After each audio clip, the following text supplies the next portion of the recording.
aquí a conmemorar algo que sucedió, un acontecimiento y que repercute en nuestro presente. Todo lo contrario, venimos porque la fecha que nos convoca marca de alguna manera nuestro futuro. ¿Por qué digo esto?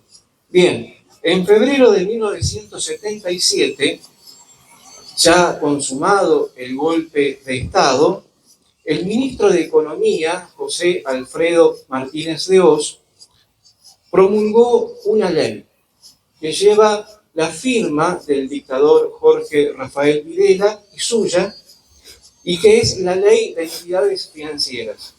Esa ley, que se implementó en febrero de ese año, pero empezó a dar sus efectos hacia mediados del 77, sigue para escándalo de la democracia aún vigente.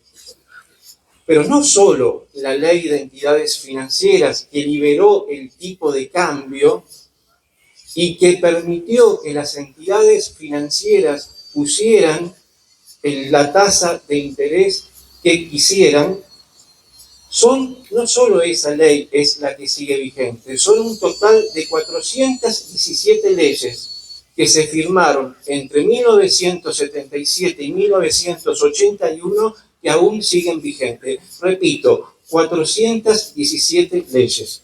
Si pensamos que desde la recuperación de la democracia en 1983 hasta hoy, 2024, han pasado distintos y diferentes gobiernos de distintos signos político e ideológico y ninguno las derogó, tenemos que preguntarnos quién es el que está detrás de la protección de este tipo de legislación.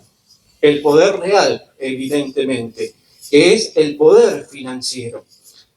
La Ley de Entidades Financieras de ese 1977 está enmarcada en un contexto bastante particular. Internacionalmente, la crisis del petróleo a lo largo de la década del 70, que permitió el flujo de capitales internacionales y el endeudamiento de países como la Argentina, deuda externa inexistente prácticamente antes del golpe del 76, y que fue directamente a beneficiar a un sector en particular, que es el sector financiero.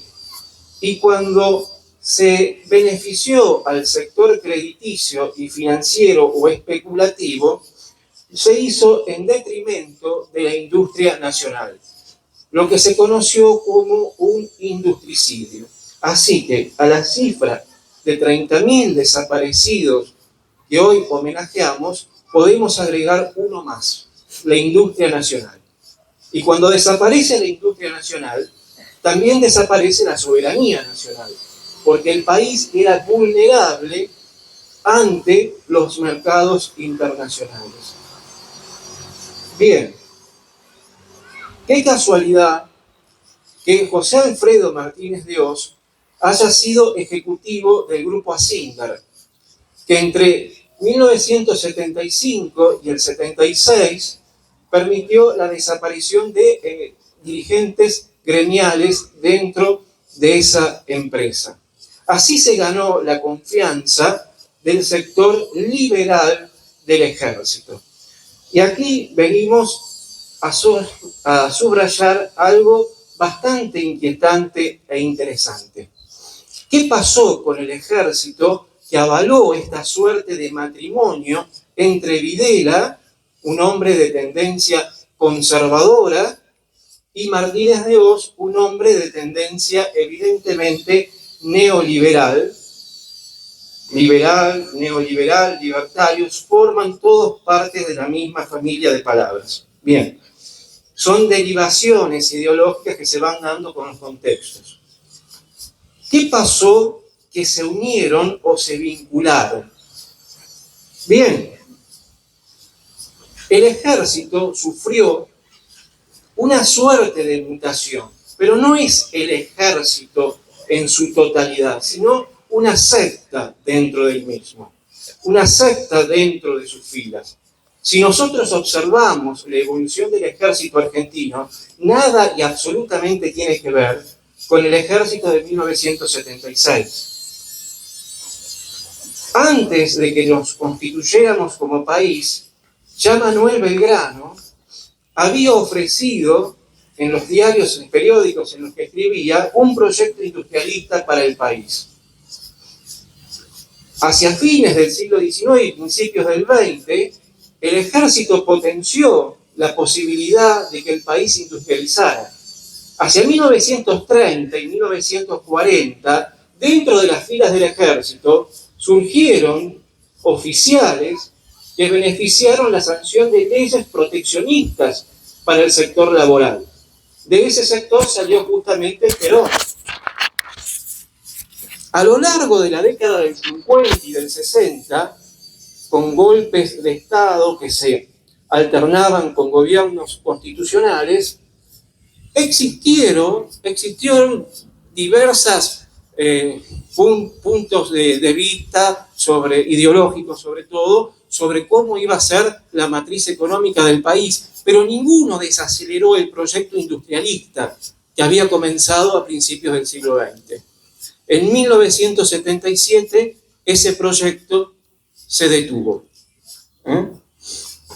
Entonces, al detenerse y al potenciar al poder financiero en detrimento, insisto, del sector industrial, lo que se generó es una alta tasa de desempleo y es allí el origen tanto del endeudamiento externo que asfixia nuestra economía y nos ata las manos, y es además la causa de la pobreza que hoy tanto nos duele y que tanto nos escandaliza.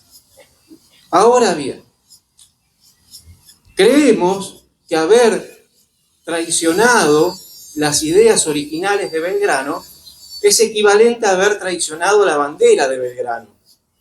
Entonces nos encontramos con un capitalismo que no reconoce patria, no reconoce bandera, no reconoce nacionalidad, y eso nos lleva a insistir en que es una especie de capitalismo que tampoco reconoce la vida en comunidad. De allí tanto hincapié en el individualismo, en el egoísmo, que el individualismo abre las puertas al egoísmo, a esta especie de méritos para salvarse cada uno por su cuenta.